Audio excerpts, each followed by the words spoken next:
I got some information that is going to prove the Mercedes Mone haters wrong yet again. In this video, I'm going to tell you exactly what that is, because Mercedes Mone dominated the headlines over the last really several months, right? Let's go back to 2023. She made an impact in New Japan Pro Wrestling, making her promotional debut in January of 2023 at Wrestle Kingdom, right? Had a stare down, and it was with Kairi Sane, and it was impactful because she made the jump from WWE to New Japan following her WWE departure. And then she went on and worked several matches for New Japan and Stardom and was the women's champion, and she was going to be the inaugural New Japan women's champion, but unfortunately suffered a broken ankle while working a summer match with Willow Nightingale, putting her on the sidelines. And it really sucked because many people believed inside the company in AEW that she was going to be AEW bound that summer. Reportedly even had plans to make her promotional debut at the Blood and Guts event that summer at the TD Garden in Boston, Mass, right? But that was derailed, obviously. Then she showed up at All In over at Wembley Stadium. She was seen in the crowd. Then there started to be reports, well, could she go back to WWE? Could she go to AEW? What is going to happen when she's medically cleared? What is going to happen when she's able to wrestle yet again? Now, we do know that she did have talks with WWE in 2023. We do know now that she had talks with WWE in 2022. It all comes down to this. She never had issues with Triple H. In fact, she probably had a better relationship with Triple H all this time, considering that she came up under him while he was in charge of WWE NXT. Her issues was with Vince McMahon. It wasn't with the company, it was with Vince McMahon, and that's what led to her and Naomi walking out due to creative differences, right? We know this.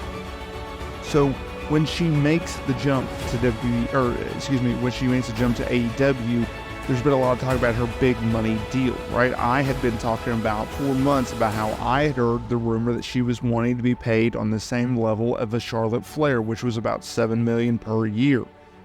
Rumored, right? Then Dave Meltzer came out and reported that she wanted to be paid on the level of Becky Lynch. And although the rumor of her getting $5 million per year by Tony Khan is not necessarily accurate, the belief is among WWE and AEW talent is that she is the highest paid women's star right now. When we talk about big business, which was the theme of the AEW Dynamite show in which she made her promotional debut on in mid-March, that becomes a topic. That becomes a talking point, because with big money, with big success comes high expectations, right? I think she's done that so far with AEW, right? She drew 1 million viewers in the opening segment. She drew over 9,000 people in attendance. Now, Mike Johnson of PW Insider, he provided some more details about what led Mercedes to sign with AEW, as well as her talks with WWE. And this information, as well as everything I just laid out, proves the haters wrong again, because there are many people out there that just don't believe in the hype that Mercedes Mone brings to an AEW or any promotion in which she works for. But when you are talking about this type of money figures and these stats and the ability to draw as an elite star, it proves those haters wrong. So, the report noted that both WWE and AEW were willing to commit to contracts that amounted to 8 figures in total over the course of the deals, because the belief is that Mercedes is now the highest paid female performer in wrestling with her AEW contract. Discussions between Monet and AEW were said to have taken place about 18 months before she signed with the company. Tony Khan has been a longtime fan of Monet. He's been high on Monet, and clearly he wanted to sign Monet.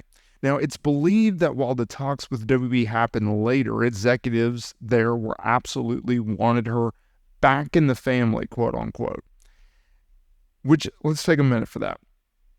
Monet was one of their biggest stars, right? Under Vince McMahon, she was one of their biggest stars. Can you imagine what she would have been able to do under Triple H, who booked her as what she was, who she became in NXT?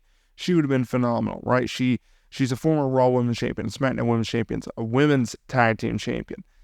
she would have been an elite star under Triple H, I really believe. Now, the report noted that the final decision had to do with where Monet would have had the strongest potential, not only for herself, but the future of women's wrestling. As Mike Johnson, PW Insider, he wrote this: "We are told by sources that a major part of the decision to go with AEW was that Monet believed that while going back to WWE would have been beneficial, it would have been a return to where she had already been," end quote. Now, it was added that AEW will give Monet more freedom and time to work on projects outside of wrestling, such as acting. And let's take a step back here. Monet obviously has branched out to various acting roles in the past, most notably Disney's The Mandalorian, right? She crushed in that role, and she got over in that role, right? She picked up outside fans that she didn't have before the role. And she dabbled in acting while away from wrestling while she was recovering from her injury. But with AEW having not only such a close-knit relationship, but also their TV partners, their pay-per-view distribution partner, at least in the United States, with Warner Bros. Discovery, where they aired Collision and Dynamite and Rampage across TBS and TNT, and then they aired their pay-per-views on Bleacher Report. Well, Warner Bros. Discovery, they make movies, right? So you can potentially branch off to that. If you look to, 2022, 2021, 2023, AEW dabbled in some reality shows, right? You had the first reality show with Cody Rhodes and Brandy. Obviously, that went away when Cody went back to WWE, so Rose to the Top, that was next. Then they had the behind the scenes reality show, which we haven't heard a single thing about, but those programs aired on TNT, or at least TBS. And so you have additional outlets, you have additional options for Monet. Now, you could say, well, WBE could get her acting roles. Sure, but would her schedule allow her to take on those roles, right? Because we're not talking about WB Studios here. I don't think Mercedes Mone wants that. You also have to keep in mind on this, with WB trying to get people acting gigs, they have to go through WWE, right? With AEW, she can go and book her own stuff. There's a difference there. I mean, you still have to go through AEW PR to book an interview with talent, but like movie roles and such, or Swerve Strickland with his rapping career, they can do whatever they want outside the AEW bubble. It's not that big of a deal, right?